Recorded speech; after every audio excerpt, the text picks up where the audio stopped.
Hello everyone, lab में फिर से आपका स्वागत है।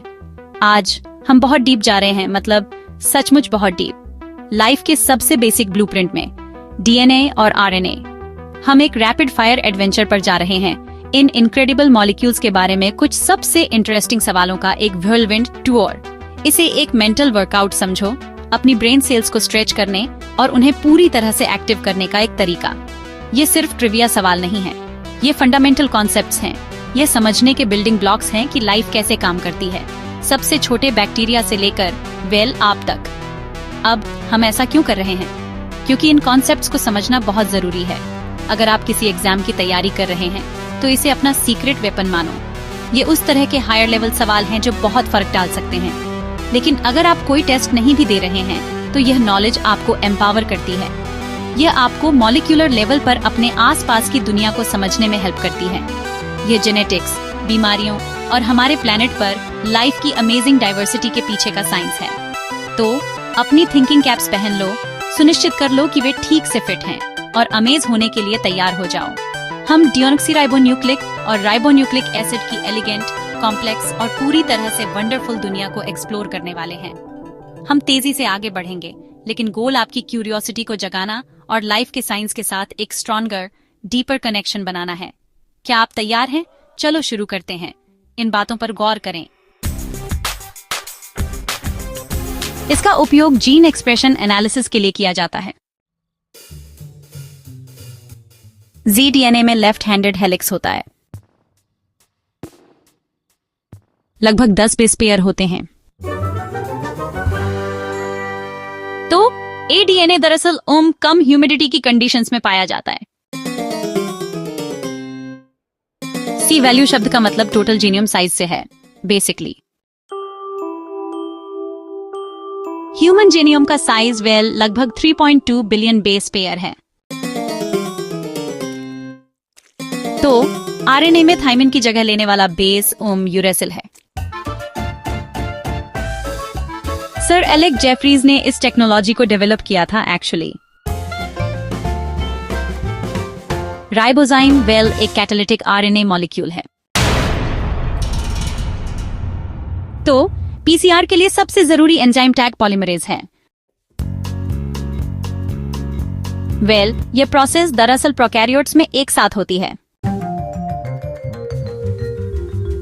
डीएनए अधिकांश जीवों में प्राइमरी जेनेटिक मटेरियल है।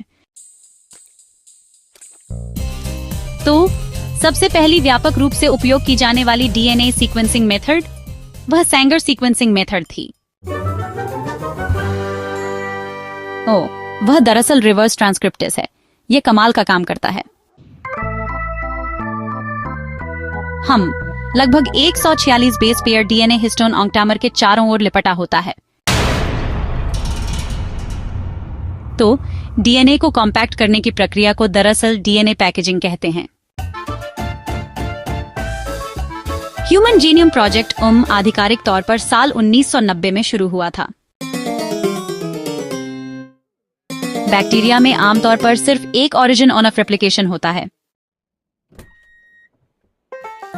तो जेनेटिक कोड को डिजेनरेट कहा जाता है क्योंकि एक से ज्यादा कोडॉन एक ही अमीनो एसिड के लिए कोड कर सकते हैं।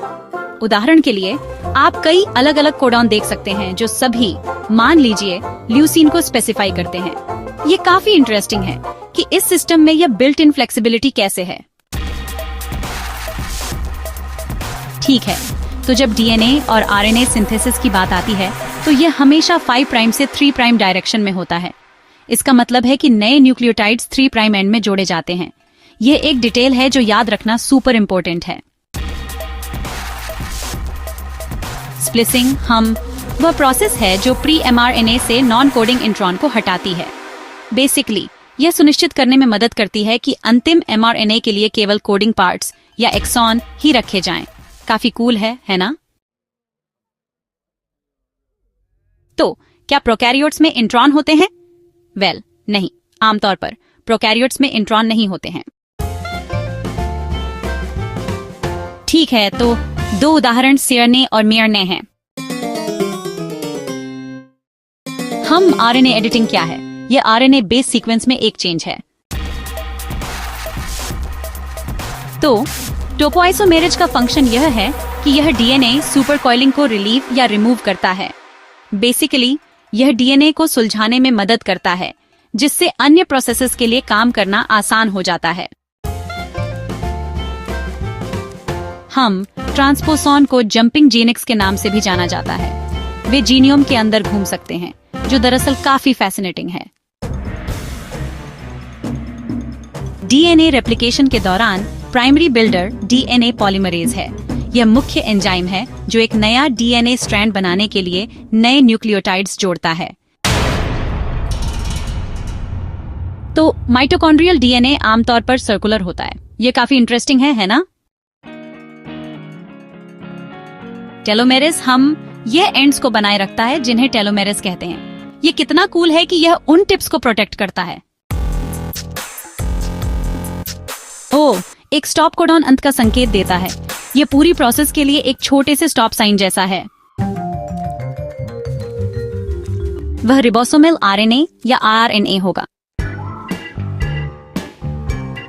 मैसेंजर आरएनए या एमआरएनए ये काम करता है। ट्रांसफर आरएनए या टीआरएनए ये काम करता है। तो डीएनए मिथाइलेशन का प्राइमरी फंक्शन यह है कि यह आमतौर पर जीन एक्सप्रेशन को दबाता है। जेनेटिक कोड में कुल 64 कोडॉन होते हैं। आरएनए पॉलीमरेज ट्रांसक्रिप्शन की प्रोसेस शुरू करने के लिए प्रमोटर रीजन से बाइंड होता है। तो राइबोसोम में दरअसल टीआरएनए के लिए 3 बाइंडिंग साइट्स होती हैं। ये 70S है और ये 50S और 30S सब यूनिट्स से बना है। यह 80S है जो 60S और 40S सब यूनिट्स से बना है। तो डीएनए में पाई जाने वाली शुगर को दरअसल 2-डीऑक्सीराइबोज कहते हैं।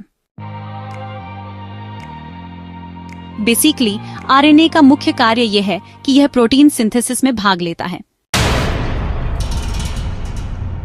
ट्रांसलेशन के दौरान एमआरएनए मॉलिक्यूल को सीधे पढ़ा जाता है। तो एक कोडॉन दरअसल 3 बेस से बना होता है। हम उन्हें अक्सर स्ट्रक्चरल जीनेक्स कहा जाता है। आरएनए वर्ल्ड हाइपोथेसिस सुझाता है कि आरएनए पहले आया। तो डीएनए में सबसे मजबूत बेस पेयर बॉन्ड दरअसल G++ या ग्वानिन साइटोसिन बॉन्ड है।